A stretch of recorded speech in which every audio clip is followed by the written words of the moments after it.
দর্শক আমন্ত্রণ ইসলাম bank PLC world news টুডেতে সাথে আছেন খন্দকার। দর্শক শিরোনাম শুনছিলেন, এবারে বিস্তারিত। প্রথম দফায় ১০৪ অবৈধ ভারতীয় অভিবাসীকে নিয়ে অমৃতসরে অবতরণ করেছে মার্কিন সামরিক বিমান। দুপুরে শ্রী গুরু রামদাসজি আন্তর্জাতিক বিমানবন্দরে পৌঁছায় বিমান। যারা ফিরে এসেছেন তারা পাঞ্জাব, হরিয়ানা সহ আশপাশের রাজ্যের বাসিন্দা। যুক্তরাষ্ট্রের এমন পদক্ষেপে হতাশা প্রকাশ করেছেন ভারতের বেশ কয়েকজন রাজনৈতিক। ভারতের মাটিতে মার্কিন সামরিক বিমান। অমৃতসর বিমানবন্দরে নামা এই বিমানে আছেন ১০৪ জন, যারা বৈধ কোনো কাগজপত্র ছাড়াই যুক্তরাষ্ট্রে বসবাস করছিলেন। চলমান অবৈধ অভিবাসী তাড়ানোর ধরপাকড়ে পড়েছেন এই ভারতীয়রাও। ফেরত পাঠানো এই ১০৪ জনের মধ্যে ২৫ নারী, আছে শিশুরাও। পুরো প্রক্রিয়া নজরদারির জন্য সাথে ছিলেন ৪৫ মার্কিন কর্মকর্তা। এই প্রথম এত দূরের দেশে সামরিক বিমানে অবৈধ অভিবাসীদের ফেরত পাঠালো যুক্তরাষ্ট্র। এর আগে শুধু পেরু, গুয়াতেমালা ও হন্ডুরাসে এভাবে বিমানে পাঠানো হয়েছে। ধারণা করা হচ্ছে এমন আরও ভারতীয় অবৈধ অভিবাসী ধাপে ধাপে ফেরত পাঠাবে যুক্তরাষ্ট্র। অপ্রীতিকর পরিস্থিতি এড়াতে বিমানবন্দরে ছিল বাড়তি নিরাপত্তা। ব্যবস্থা করা হয় আলাদা কাউন্টারের। যারা ফিরে এসেছেন তারা পাঞ্জাব, হরিয়ানা, চণ্ডীগড় সহ আশপাশের রাজ্যের বাসিন্দা। বাড়ি ফিরতে ব্যবস্থা করা হয়েছে বিশেষ বাসের। অবৈধ ভারতীয়দের ফেরত পাঠানোর ঘটনায় হতাশ বিভিন্ন দলের রাজনৈতিক নেতাকর্মীরা। যদিও ভারতীয়দের জন্য এমন নির্বাসন নতুন নয়।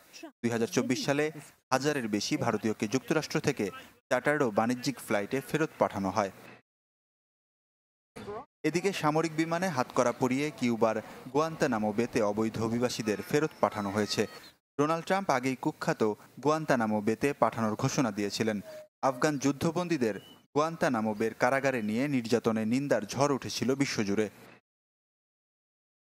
ওয়ালিউল্লাহ ফারুক, চ্যানেল 24। দর্শক, যুক্তরাষ্ট্রে অবৈধ অভিবাসীদের বিরুদ্ধে ধরপাকড় অভিযানের বিষয়ে বিস্তারিত জানাতে চাই। আমাদের সাথে যুক্ত হচ্ছেন আমেরিকান ইন্টারন্যাশনাল বার অ্যাসোসিয়েশনের ডিরেক্টর অ্যাটর্নি মঈন চৌধুরী। মঈন চৌধুরী, আপনাকে স্বাগত। যে বিষয়টি জানতে চাই, অবৈধ ভারতীয় অভিবাসীদের প্রথম দফা আজ দেশে ফিরেছে, সেখানে অবস্থানরত নথিপত্রবিহীন বাংলাদেশিদের অবস্থা আসলে কি এই মুহূর্তে?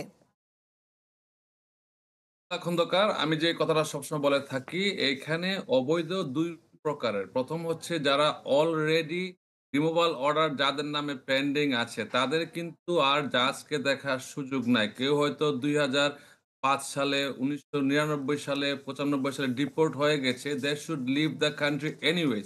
কিন্তু তারা যায় নাই, কারণ তাদের অবস্থা ছিল ভিন্ন, তাদের মাইনর চিলড্রেন ছিল, অথবা ফ্যামিলি থেকে তারা যাওয়ার সুযোগ পায় নাই। এদেরকে কিন্তু ফার্স্ট ট্র্যাকে নিয়ে আসা হবে, যেই দেশেরই হোক না কেন। তাদেরকে প্রথম সারিতে ডিপোর্টেশন লিস্টে তারা আছে। তাদেরকে যদি অ্যারেস্ট করা হয়, তাদের আর কোনো রিমুভ করার সুযোগ নাই। তাদের যে মোশন টু রিওপেন একটা মাত্র অপশন থাকে, কিন্তু এই ক্ষেত্রে এই সুযোগটা খুবই সীমিত। আবার যারা এদের মধ্যে অনেকেই আছে যারা ধরেন কোনো ফাইল করে নাই, তাদের ক্ষেত্রে সমস্যা হচ্ছে, তাদের যদি ২ বছরের আগে এই দেশে এসে থাকে এবং যদি নথিপত্র ছাড়া ঢুকে থাকে, কোনো আইডেন্টিটি না থাকে, তাদেরকেও এক্সপায়ারি রিমুভালে নিয়ে আসা হয়। এখন প্রশ্ন হচ্ছে কাদেরকে চার্টার প্লেনে অথবা সামরিক বিমানে পাঠানো হচ্ছে। ইন্ডিয়ানকে যেমন C-17 এয়ারক্রাফটে পাঠানো হলো প্লেনে। তো এখানে যাদের কোনো আইডেন্টিটি সরকার নিশ্চিত করতে পারে, কিন্তু তাদের হয়তো ট্রাভেল ডকুমেন্ট নাই।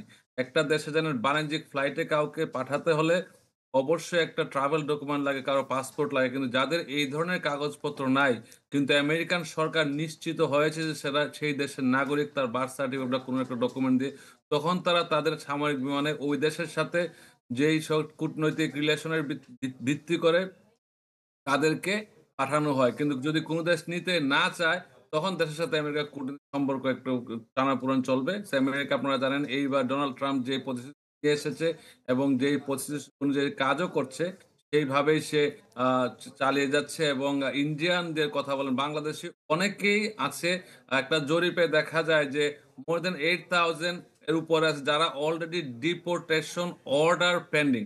অলরেডি তাদের ডিপোর্টেশন অর্ডার হয়ে গেছে। তারা এখানে ফিজিটিভ হিসাবে আছে।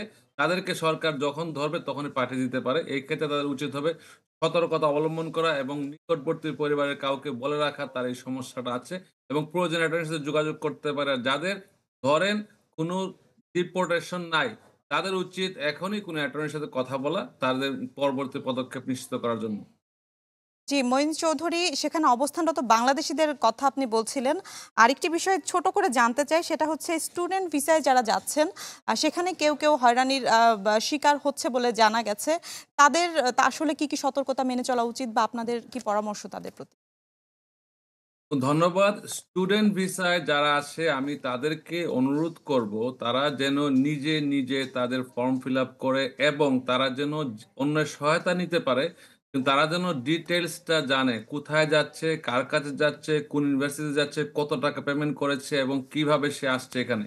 অনেকে আমরা কল পাচ্ছি বাংলাদেশ থেকে যারা হয়তো আমেরিকা ঢুকার সময় তাদেরকে আমেরিকা থেকে আর ঢুকতে দেওয়া হয় নাই। কারণ তাদের ইনফরমেশন ডিসক্রিপেন্সি পেয়েছে। They could not provide good answer এবং তাদের ঘটনাটা তারা নিজেরা করে নাই, অন্যদের হেল্প নিয়েছে কিন্তু সে জানে না কি হচ্ছে। সবাইকে অনুরোধ করব যারা স্টুডেন্ট ভিসায় আসেন তারা জেনে আসবেন, বুঝে আসবেন। এনাফ ফান্ডিং থাকতে হবে। আপনারা যদি দেশে পড়তে পারেন সত্যতা যাচাই করে।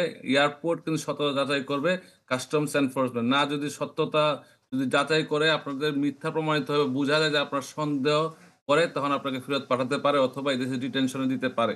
সেক্ষেত্রে আপনাদের আরো উচিত হবে যদি যারা এখানে অলরেডি স্টুডেন্ট ভিসায় আছেন তাদেরকে আমি রিকোয়েস্ট করব আপনার স্টুডেন্ট ভিসাটা অবশ্যই স্ট্যাটাস মেইনটেইন করবেন। যদি স্ট্যাটাসের একদিন বাইরে চলে যান তাদের কিন্তু সরকার অ্যারেস্ট করতে পারে এবং অ্যারেস্ট করে ডিটেনশনে পাঠিয়ে দিতে পারে। এটা কিন্তু বর্তমান এক্সিস্টিং ল। ডোনাল্ড ট্রাম্প কোনো নতুন আইন তৈরি করে নাই। কিন্তু এই এক্সিস্টিং ল গুলা সে এনফোর্স করার জন্য চেষ্টা করছে। এই পরিস্থিতি দিয়েই আমেরিকান জনগণ তাকে এবার ভোট দিয়েছে। বিপুল পরিমাণ ভোটে সে নির্বাচিত হয়েছে। কিন্তু আপনারা স্মরণ রাখতে হবে, আপনারা এই দেশে আসলে দেশের আইনটা ফলো করার চেষ্টা করবেন, আইন মানবেন, তাহলে আপনার সমস্যা হবে কম। এবং সবাইকে আরো অনুরোধ করব আপনারা কোনো ক্রাইমে জড়াবেন না। কারণ এই দেশে এখন যে নতুন একটা আইন হয়েছে, ডোনাল্ড ট্রাম্প সাইন করেছে জানুয়ারি 29 তে lake and Riley Act sign করেছে। কংগ্রেস সিনেট অনুমোদনের সাপেক্ষে সাইন করেছে। এটা হচ্ছে কোন ধরনের ছোট অপরাধেও কেউ যদি অ্যারেস্ট হয় অথবা গিল্টি প্লি করে তাকে কিন্তু এই দেশ থেকে বের করে দিতে পারে এক্সপার্ট প্রসেসিং এ। তো আপনারা যারা এই দেশে আছেন সতর্ক থাকবেন, সাবধান থাকবেন এবং আইন মেনে চলার চেষ্টা করবেন। জি, আপনাকে অসংখ্য ধন্যবাদ। দর্শক, আমেরিকান ইন্টারন্যাশনাল বার অ্যাসোসিয়েশনের ডিরেক্টর অ্যাটর্নি মঈন চৌধুরী আমাদের সাথে যুক্ত হয়েছিলেন। যাচ্ছে অন্যান্য প্রসঙ্গে। পুনর্বাসনের অজুহাতে বাসিন্দাদের সরিয়ে গাজা উপত্যকা দখলে নিতে চায় যুক্তরাষ্ট্র। এজন্য নেওয়া হবে প্রয়োজনীয় পদক্ষেপ। হোয়াইট হাউসে ট্রাম্প নেতানিয়াহু বৈঠকে সিদ্ধান্ত হয়। তবে হামাস বলেছে এমন পরিকল্পনা মধ্যপ্রাচ্য অস্থির করার আয়োজন ছাড়া আর কিছুই নয়। ক্ষমতা নেয়ার 2 সপ্তাহের মাথায় পুরনো মিত্র ইসরায়েলি প্রধানমন্ত্রী বেনিয়ামিন নেতানিয়াহুর সাথে ট্রাম্পের বৈঠক। ওভাল অফিসে দ্বিতীয় ইনিংস শুরুর পর প্রথম কোনো রাষ্ট্রপ্রধান হিসেবে নেতানিয়াহুর হোয়াইট হাউস সফর। এমন এক সময়ে এই দুই নেতার বৈঠক হলো যখন গাজায় চলছে হামাস ইসরায়েলের প্রথম ধাপের যুদ্ধবিরতি। দ্বিতীয় ধাপের চুক্তি নিয়েও চলছে জোর আলোচনা। সময়ে গাজা নিয়ে ট্রাম্পের বিতর্কিত আগ্রাসী বার্তা। ট্রাম্প জানিয়েছেন ধ্বংসস্তূপে পরিণত গাজার দখল নিতে চায় যুক্তরাষ্ট্র। পরিকল্পনা বাস্তবায়নে মিশর, জর্ডান সহ পাশের দেশগুলোকে ফিলিস্তিনিদের আশ্রয় দেওয়ার আহ্বান মার্কিন প্রেসিডেন্ট। জিম্মি বিনিময় চুক্তি হোঁচট খেলে আরও সহিংসতা দেখতে হবে বলে হামাসকে সতর্কও করেন তিনি। গাজা দখল করবে যুক্তরাষ্ট্র, এজন্য প্রয়োজনীয় পদক্ষেপও নেওয়া হবে। সেখানে থাকা অবিস্ফোরিত বোমা ও অস্ত্র ধ্বংস করা হবে। ধ্বংস হওয়া ভবন সরিয়ে অর্থনৈতিক উন্নয়নে কাজ করব আমরা, যাতে সেখানকার মানুষের কর্মসংস্থান ও থাকার জায়গাও হবে। গাজা নিয়ে ট্রাম্পের পরিকল্পনাকে অঞ্চলটিতে বিশৃঙ্খলা ও সহিংসতা তৈরির আয়োজন বলছে হামাস। এদিকে ইরানের পরমাণু কর্মসূচি নিয়ে ট্রাম্প বলেন, এ থেকে সরে না আসলে মাশুল দিতে হবে তেহরানকে। পরমাণু অস্ত্র রাখতে পারবে না ইরান। তারা যদি কথা না শোনে তা হবে খুবই দুর্ভাগ্যজনক। ইরানকে এমন নিষেধাজ্ঞা দেয়া হবে যাতে তাদের তেল রপ্তানি শূন্যের কোঠায় চলে যায়।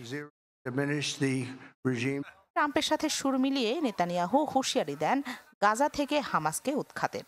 জানান সব জিম্মিকে ফেরত না পাওয়া পর্যন্ত থামবে না ইসরায়েলি সেনারা।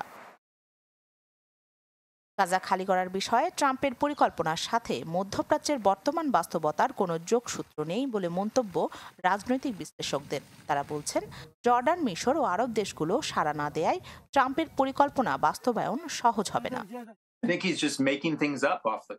আমার মনে হয় ট্রাম্প মন গড়া কথা বলছে। বর্তমানে মধ্যপ্রাচ্যের যে পরিস্থিতি, তাতে গাজা খালি করার যে পরিকল্পনার কথা বলছে ট্রাম্প, তা অবান্তর। কারণ যেসব দেশের সাহায্যে এটা বাস্তবায়ন সম্ভব হতে পারে, তারাই ট্রাম্পের পাশে নেই।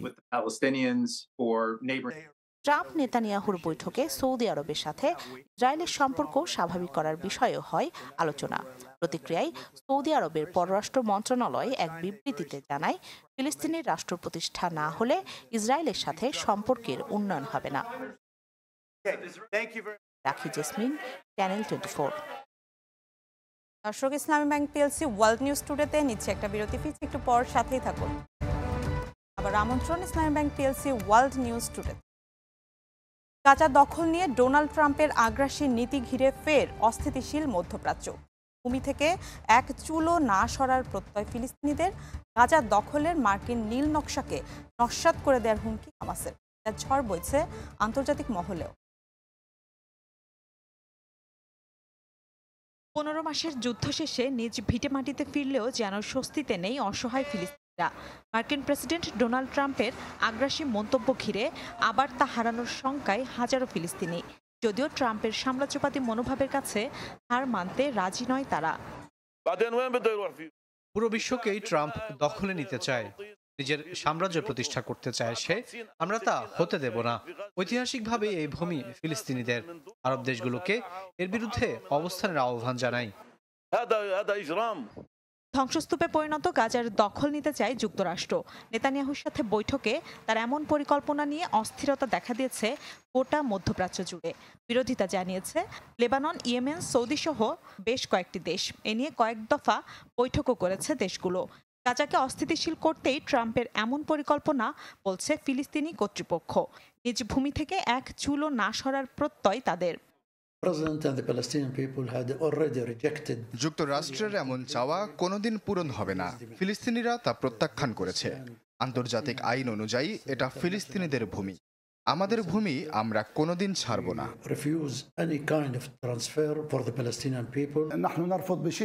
ট্রাম্পকে এই বক্তব্য পরিহারের আহ্বান জানাই, কারণ তা আগুনে ঘি ঢালার মতো। সহিংসতাকে উস্কে দেবে। ফিলিস্তিনিদের বাস্তুচ্যুত করার সব পরিকল্পনা নস্যাৎ করে দেওয়া হবে। গাজা দখলের এই মার্কিন নীতি নিয়ে নিন্দার ঝড় বইছে আন্তর্জাতিক মহলেও। সমালোচনা করেছে মস্কো। মধ্যপ্রাচ্যে স্থিতিশীলতা কেবল দ্বিরাষ্ট্র ভিত্তিক সমাধানে আসতে পারে বলে দাবি ক্রেমলিনের। নিন্দা জানিয়েছে বেইজিংও। জোরপূর্বক ফিলিস্তিনিদের বাস্তুচ্যুত করার চিন্তা অবান্তর। যুদ্ধ পরবর্তী গাজা গঠনে সেখানকার দায়িত্বরত সরকারকে সমর্থন করি আমরা। মিলা খন্দকার, চ্যানেল 24। ইসলামী ব্যাংক পিএলসি ওয়ার্ল্ড নিউজ টুডেতে নিচ্ছে আরো একটা বিরতি, ফিরছে পর, সাথেই থাকুন। স্বাগত আরো একবার, দেখছেন ইসলামী ব্যাংক পিএলসি ওয়ার্ল্ড নিউজ। চীনের বসন্ত উৎসব ঘিরে শহরগুলো এখন যেন এক উৎসবের নগরী। হাজারো দর্শনার্থী দূর দূরান্ত থেকে ঘুরতে এসেছেন। পরিবারকে সাথে নিয়ে উৎসবের অংশগ্রহণের পাশাপাশি প্রকৃতি, স্থানীয় সংস্কৃতি এবং রীতিনীতির সাথে পরিচিত হচ্ছেন অনেকে। নববর্ষ বা বসন্ত উৎসব চীনের সবচেয়ে গুরুত্বপূর্ণ। এবছর উৎসব উপলক্ষে টানা 8 দিনের সরকারি ছুটি ছিল দেশটিতে। উৎসব ঘিরে নানা সাজে সেজেছিল পুরো দেশ। চীনে অধ্যয়নরত আর্মেনীয় ছাত্র গ্রিগোরিয়ান এরিক নববর্ষ উপলক্ষে এসেছে চীনের শায়ানসি প্রদেশের রাজধানী সিটিতে।